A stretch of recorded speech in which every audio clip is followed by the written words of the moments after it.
व्यक्ति से जब गलती होती है ना, पूरी कोशिश करता है अपनी गलती को साबित ना होने दूं, और जब साबित होने लगती है तो कोशिश करता है किसी दूसरे आदमी को उसमें फंसाऊं, किसी दूसरे को आरोपित करूं।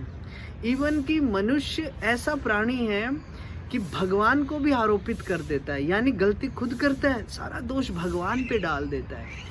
हमारे महान आचार्यों ने एक जगह लिखा, सिर धुनि धुनि पछताहि, काल ही कर्म ही ईश्वर ही मिथ्या दोष लगाए।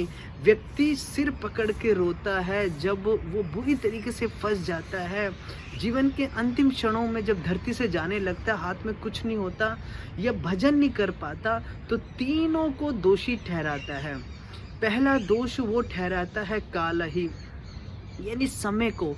अब प्रभु जी भजन क्यों नहीं करते, क्या हो गया? आप ना मंदिर आते हो, ना भजन करते हो, ना माला करते हो, ना सत्संग में बैठते हो। टाइम नहीं है हमारे पास, टाइम की बहुत कमी है। अच्छा, क्या टाइम नहीं है भैया? उनसे पूछा जाए आप जो कमा रहे हो किस लिए कमा रहे हो, वो कहेगा मैं कमा रहा हूँ खाने के लिए, अगर खाऊंगा नहीं तो कैसे चलेगा। फिर अगर सेकंड क्वेश्चन पूछा जाए उनसे, अच्छा आप खा रहे हो किस लिए खा रहे हो, फिर वही जवाब, मैं खा रहा हूँ कमाने के लिए। अरे खा रहे हो कमाने के लिए, कमा रहे हो खाने के लिए, तो सर्कल कभी खत्म ही नहीं होगा। टाइम कैसे मिलेगा फिर?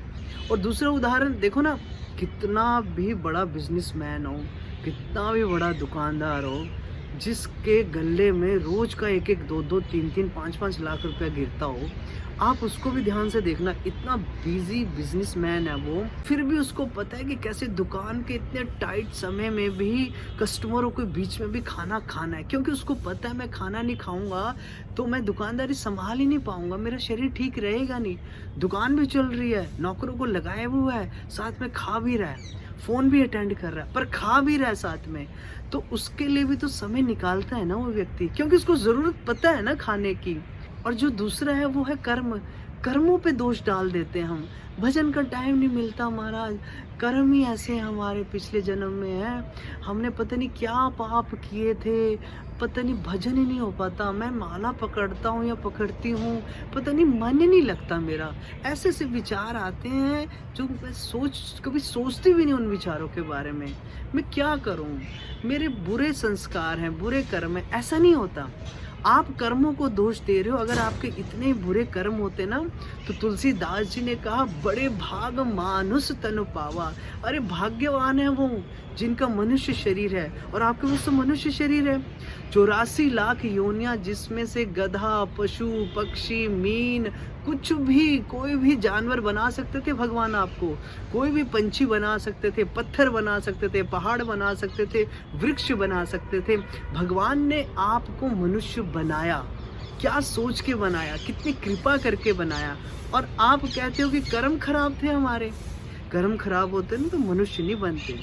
और लास्ट में जब कोई ऑप्शन नहीं बचता आदमी के पास, तो सारी गलती डाल देता है भगवान पे।